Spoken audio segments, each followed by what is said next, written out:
I have 5 Dossier perfumes in my collection and I want to talk about them, give you my full honest opinions as always, let you know if they're worth it. Obviously these are inspired by some very luxury high-end perfumes, so I just want to let you know if you should splurge or if it's worth it to maybe keep your money.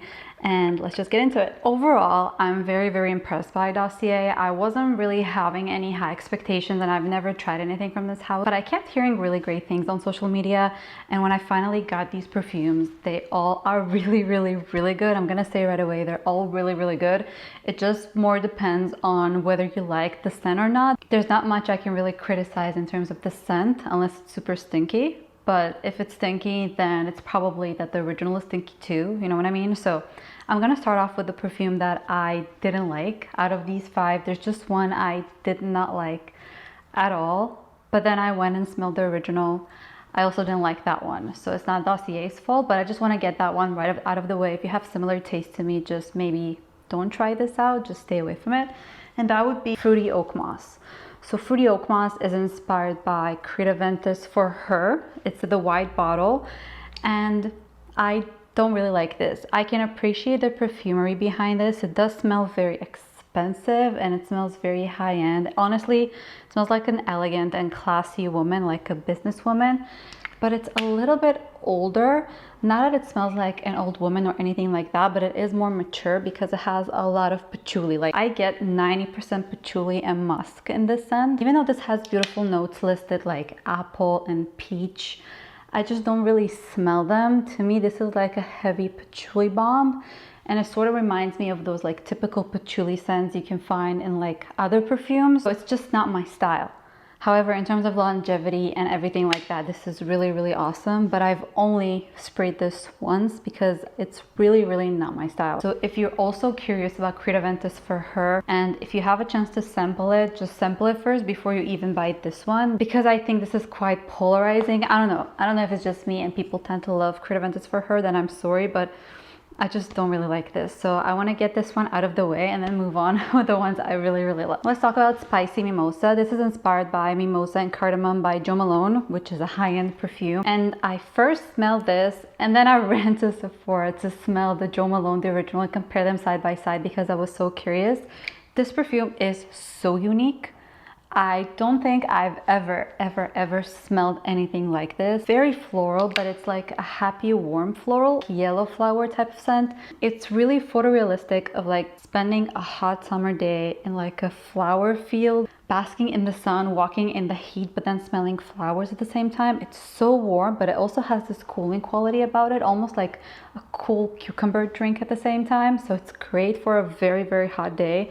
I think this is perfect if you're looking for a perfume that smells very refreshing on a very hot summer day, but you don't want to have like your typical citrus perfume for that. You want still something floral but super cooling at the same time. You should really get your nose on this. I know Jo Malone is pretty accessible. You can smell it at Sephora, you can smell it at Nordstrom, you can smell this pretty much in a lot of perfume stores. So if you have a chance to smell the original, and if you do like that because it's super unique, you should really consider getting this because they're the same. They smell exactly the same. I haven't noticed difference at all, and I really cannot wait for summer to get here so I can actually wear this outside. I feel like wearing this outside, like when you're on a walk or a beautiful trip on a very warm day, so effortless and elegant, like a perfect linen dress or linen pants. It's kind of like the same in the perfume because it's very effortless, but it's also really good for like refreshing and cooling quality.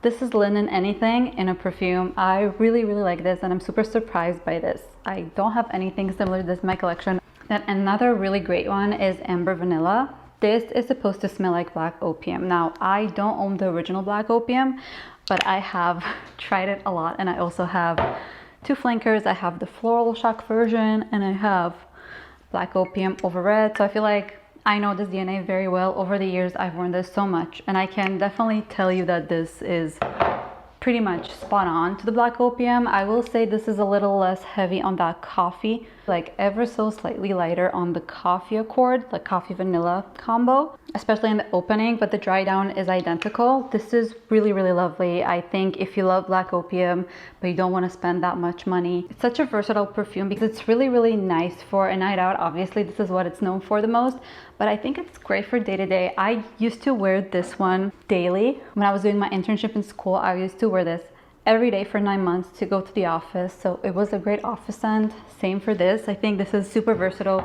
If you're a person who just enjoys super versatile perfumes, something you can wear during the day and during the night, this is really, really great. Next up, Ambery Saffron, which is supposed to do Baccarat Rouge 540. I'm so happy that I tried this because obviously there's so many dupes of Baccarat Rouge out there and I'm always so critical of them. I even made the video like dupes, and I pointed out this really good one from Zara that is not Red Temptation because I hate Red Temptation, but the other one that was called Zara Red for Him edition. It was really great, but I wish I just tried this sooner because this is actually the best one I've tried. Today I actually wore this on this side of my body, and then I wore the actual Baccarat Rouge on this side of my body. I can detect the slightest difference when I first spray them. I feel like Baccarat Rouge is a little more green. I think that ambergris and the green note that this has at the beginning is a juniper. I can't recall anymore, but I feel like this at the opening is a little more refined and it really sticks out at first. Maybe some people would consider it sharp even in the opening. This is a lot smoother in the opening, but it doesn't have that greenness, so it's a little bit more fruity. But after like an hour when they actually start to dry down, there's no difference. I have both today. If you give me like a blind test, I would never be able to tell you what the difference is. I'm so happy to have this because Baccarat Rouge 540 is one of my favorite scents of all time. I know people say they don't care for it anymore and everyone smells like it. I really don't care because it makes me so happy. Something about this scent I just love and forever will love it. So I'm so happy to have like an affordable perfume I can just spray carelessly and not care about it. Whereas this one, obviously, I tend to kind of keep for special occasions, which I know is wrong and I'm against that in theory, but in practice I do that just psychologically. That's how I operate. So yeah, I think if you were considering Baccarat Rouge, or if you have this but you don't want to kind of repurchase it and pay this hefty price tag, this is a really good alternative, and I really doubt you'll notice like a huge difference between them. And last but not least, I was saving this for last because this is my favorite discovery ever.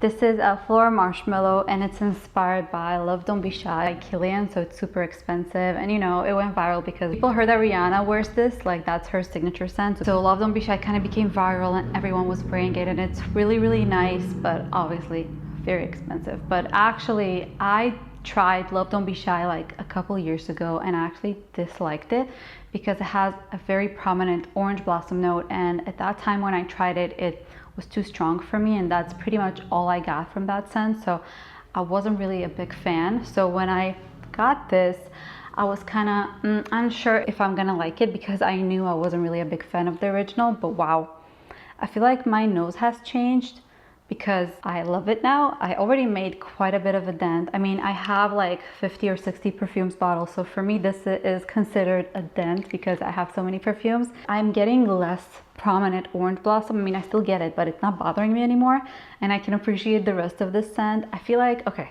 side note, you can skip ahead if I'm just talking too much, but I really fell in love with Oriana by Perfumes de Marly, which is similar to Love Don't Be Shy, but I felt like it had less orange blossom. And I even said that I don't like Love Don't Be Shy, but I really like Oriana. But now I feel like because I love Oriana so much, I appreciate Love Don't Be Shy more because they are similar. I don't know if that makes sense because our nose definitely changes during the years. Like when you smell so many perfumes over the years, you tend to kind of change the way you smell things. So it definitely happened to me. So yeah, let's just talk about this. This smells like marshmallows and orange blossom, and it's so rich in the sense that it smells like almost like sticky in a sense. It's like a sticky sweet floral. You can almost imagine the sticky texture, but at the same time when you spray it on in the air, it almost has the powdery quality too. So I know it's kind of weird that it smells sticky but also powdery at the same time. It's kind of like doesn't really make sense, but it does. If you smell this, That's what I feel. I feel like it's sticky sweet, but the orange blossom and the marshmallow is kind of like powdery in the air, very, very airy and very, very fluffy.